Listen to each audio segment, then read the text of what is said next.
désert. Couvre-moi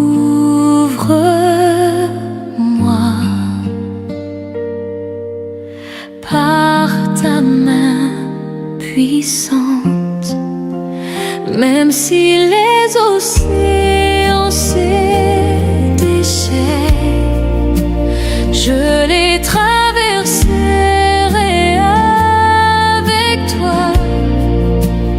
Père, tu domines les tempêtes, je suis tranquille car tu es là.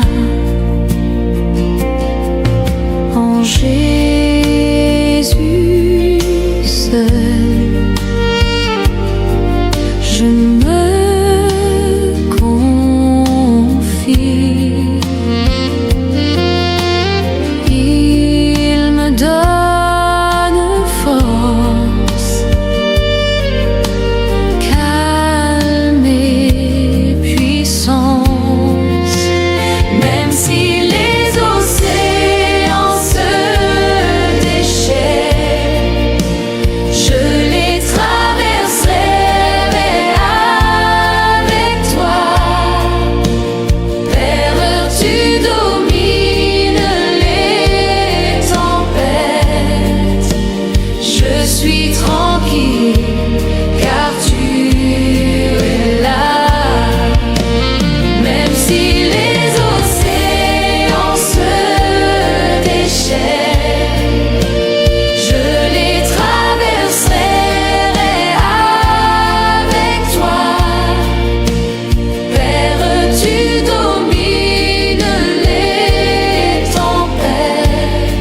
tempêtes, je suis tranquille car tu es là.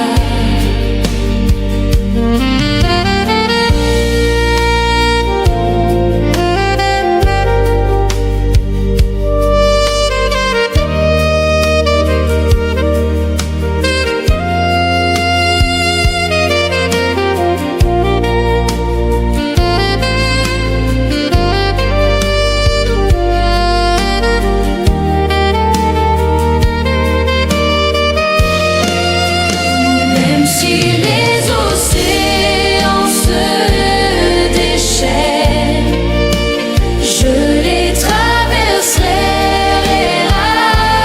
avec toi.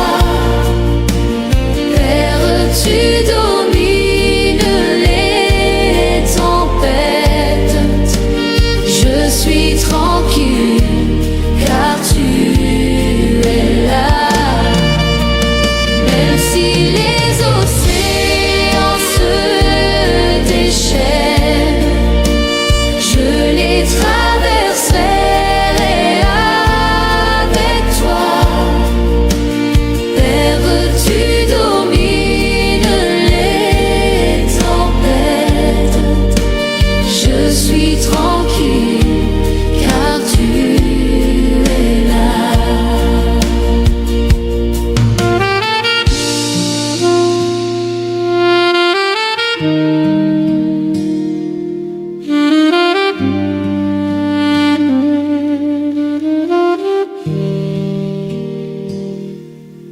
Témoignage.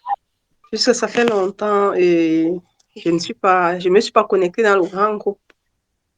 J'ai juste fait le témoignage avec les frères et sœurs le vendredi. Donc, depuis que je suis sortie de l'hôpital, et j'ai d'abord pris un moment. En fait, mon mari m'a permis de prendre d'abord un moment de repos parce que j'étais très fatiguée.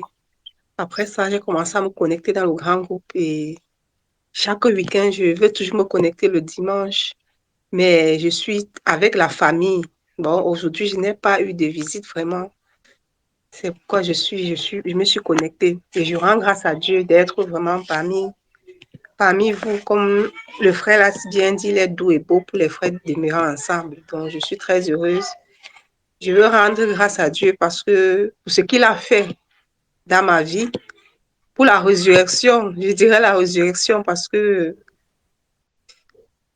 comme je le dis bien, je l'ai vécu Et je suis entrée à l'hôpital le 9 mars et je suis sortie le 25 mai. Et durant ces moments, j'ai passé des périodes de chimiothérapie et de transplantation des cellules souches étrangères.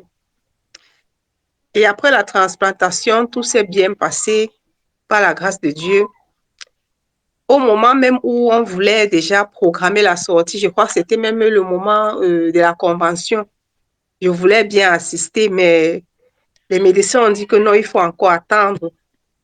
C'est pourquoi mon époux et les enfants je voulais vraiment que les enfants soient là et mon époux. Parce que moi-même, je voulais être là, mais ce n'était pas possible. Bon, le Seigneur a décidé comme il a décidé. Et après quelques jours, après la fête de Pâques, après la Pâques, après quelques jours, j'allais très bien et après une petite visite de routine des infirmiers dans ma salle, ils ont constaté que je ne respirais pas bien. Bon, moi, je me suis réveillée, que j'étais aux soins intensifs. On m'a dit que j'avais fait déjà 10 jours dans le coma. Bon, je n'ai rien compris. Je ne pouvais même rien comprendre. Et quand je me suis réveillée, je ne connaissais pas les enfants, mais j'avais quand même mon verset biblique. Je puis tout par Christ qui te fortifie. Donc, j'avais ce verset biblique à moi, donc ça me donnait la force et j'étais tout gonflé en fait. Tout le corps était gonflé comme quelqu'un qui est déjà prêt à partir.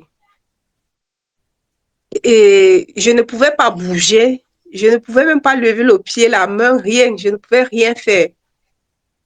Et au départ, je ne parlais pas. Et, mais je disais au Seigneur, je me rappelais toujours des paroles de Seigneur. Je disais, Seigneur, la situation de Lazare était plus pire. Sa soeur a dit qu'il sent déjà, qu'il sentait déjà. Mais moi, je respire encore. Seigneur, fais quelque chose, donne-moi une seconde chance. Et, et même après, quand j'ai repris conscience, j'ai commencé à prononcer même le nom de mes enfants parce que je ne connaissais même plus leur nom. J'ai commencé à prononcer. On m'a raconté on m'a dit tout ce qui était là. Bon, je ne savais même pas qu'il y avait les gens autour de moi, mais je sentais la présence, mais je ne savais pas qui c'était, puisque les yeux étaient fermés. Pour ceux qui ont vu les photos, parce que moi, je n'ai pas les photos personnellement, j'ai vu seulement quelques photos qui ne sont pas pires. Parce qu'on m'a dit, je vomissais même le sang. Il y a le frère Papa Serge qui est venu faire la prière avec l'église, ce qu'on m'a raconté. Parce qu'en ce moment, ma belle-mère était là, c'est elle-même qui me raconte tout ça. Après ça, après qu'il est venu faire la prière, il y a les choses qui se sont décantées aussi. Parce qu'on cherchait pourquoi est-ce que je suis entrée dans cette situation. On ne savait pas. Or, après la prière, les multiples prières aussi que mon époux faisait, on a constaté que on a appelé les experts.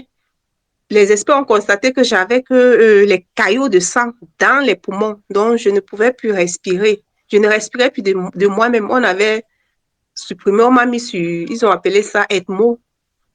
Donc, je ne respirais plus de moi-même. J'ai fait là 10 jours. Je ne respirais plus de moi-même. Donc, c'est après la prière, les prières intenses. Les groupes de prière ont été multipliés et je suis revenue à la vie. Et quand je suis même revenue à la vie, dans mon cœur, quand je regardais mon corps, je disais que malgré que je suis revenue à la vie, mais j'étais toujours un peu dans le doute que mais je suis déjà morte. Comment le corps s'il va encore se reconstituer? Comment? Donc, je me posais la question. Mais en même temps, je disais, Seigneur, tu peux. Je disais toujours, Seigneur, tu peux. C'est vrai que j'ai douté à un moment. J'ai demandé pardon à Dieu. J'ai vraiment douté à un moment parce que quand je regardais le corps, bon, je ne croyais plus. Je ne croyais plus. Mais à un moment, il dit que Seigneur, j'ai un corps corruptible, pardonne-moi, mais je sais que tu peux. Tu n'es pas le Dieu qui est calé dans la Bible, tu agis encore aujourd'hui. Donc après 2 semaines et demie passées aux soins intensifs, je suis montée en station C'est comme ça que j'ai reçu des visites des sœurs Sandrine, Mylène et plusieurs autres. La sœur même Christelle qui était venue aussi aux soins intensifs malgré son état. Et tous les frères et sœurs en ligne qui priaient pour moi. Vraiment, les mamans, tous, vraiment, je vous dis merci. Les papas, merci vraiment. On rend tout l'honneur au Seigneur. Donc, et après les soins intensifs, j'ai encore fait 1 mois à l'hôpital. Ils m'ont libérée.